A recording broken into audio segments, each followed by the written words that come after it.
You know that freelancers can make a ton of money working on their own schedule and on their own terms.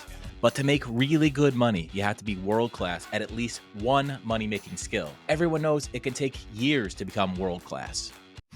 Maybe not. In this video, I'm going to reveal a massive shortcut to getting really good at a money skill in record time. The first point I need to make is that you're not trying to become the top 0.01% in any skill in the world. Maybe you are eventually, but right now, your real goal is to get to the top 10%. Research shows that the top 10% of people in any given skill produce 80% more than the middle 50% of people in that skill. That's massively more productive. That same research also shows that the top 10% produce 700% more than the bottom 10%. If you get into the top 10%, you are massively ahead of everyone else. And as a top 10%er, your skills are always going to be in demand. Now, I realize that it can still sound intimidating to get to the top 10%. That means you have to be better than 90% of everyone else, right?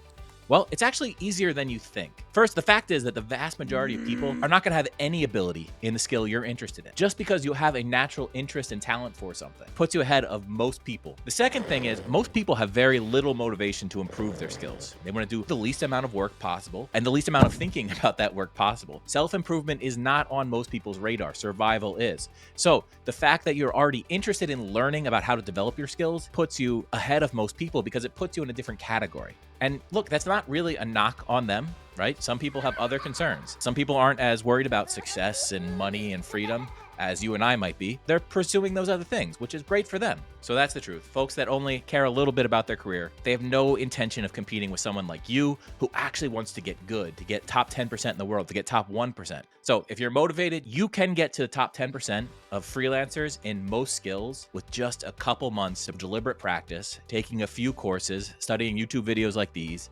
and then showing up when you said you would, having done the work you said you'd do. And then when you're in that top 10%, well, that's when the competition starts getting a little tougher. It might only take you 6 months to get to be in that top 10%.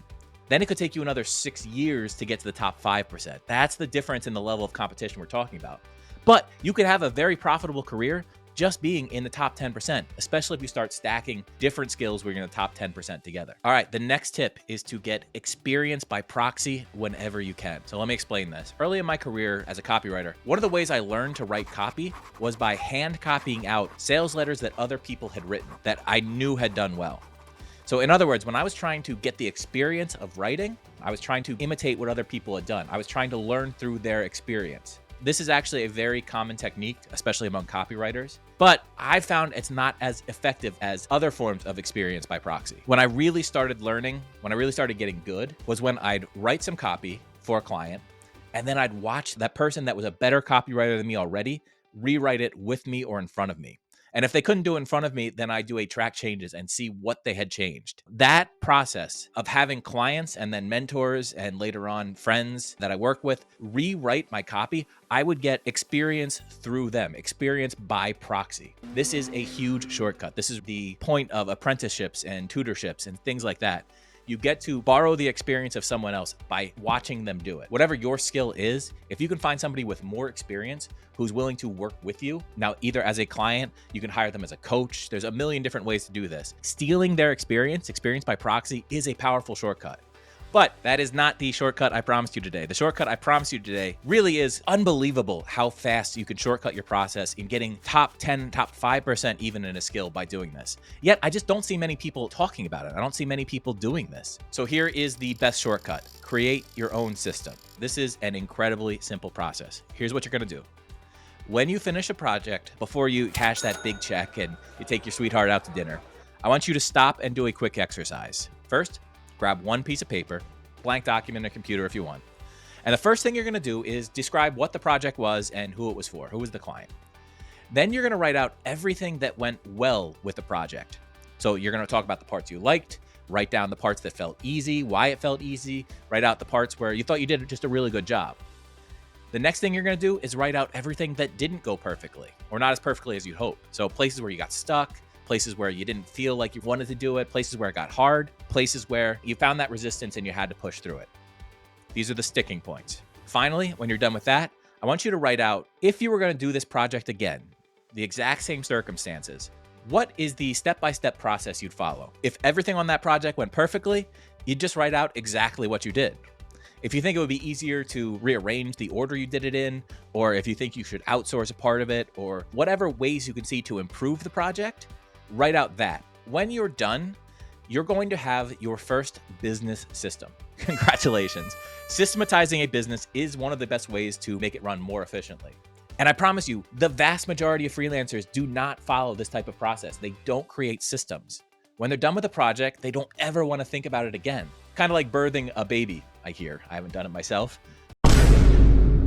You're happy it happened. You're happy that the kid's out there in the world, but it's better if everybody just forgets how ugly it got delivering it. When you're actually stopping and reflecting and optimizing the process of whatever it is you're doing a few different things. First, you're reinforcing good habits. You want to know what went well so you can do more of it. You're also calling out bad habits or processes that weren't as efficient or fun as they could be, and finding ways naturally to eliminate those sticking points. You're also defining your processes. The systems you're creating, they're not going to be perfect the first 2 or 3 times you do it, but after 5, 6, 7 times of the same type of project where you're refining the system and refining everything you did, you're going to have a system that is beautiful. It's effective. You know exactly how to get it done. This gives you a few advantages. First, it's going to help you sell to your clients. Clients love it when a freelancer has a system. There's a choice between a freelancer who has a good reputation and has some good testimonials versus a freelancer who has a pretty good reputation and some testimonials, but also has a system. Clients are going to go for the system every single time.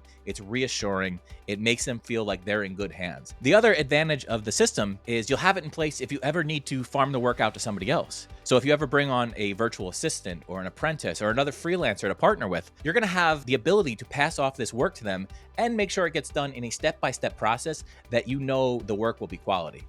So here's the thing, boys and girls. Systems make you look like a pro. And you know what else makes you look like a pro? Using the right tools as a freelancer, which is why I want to give you 5 free tools that make you look like a seasoned pro, even if it's your first day. So no more fumbling around trying to figure out how to manage clients, how to send invoices, how to get a marketing pipeline set up, or how to manage files. This gives you everything you need to look like a pro, even if it's your first day, and they're all free. Just go to henrybing.co/free tools to download it for free.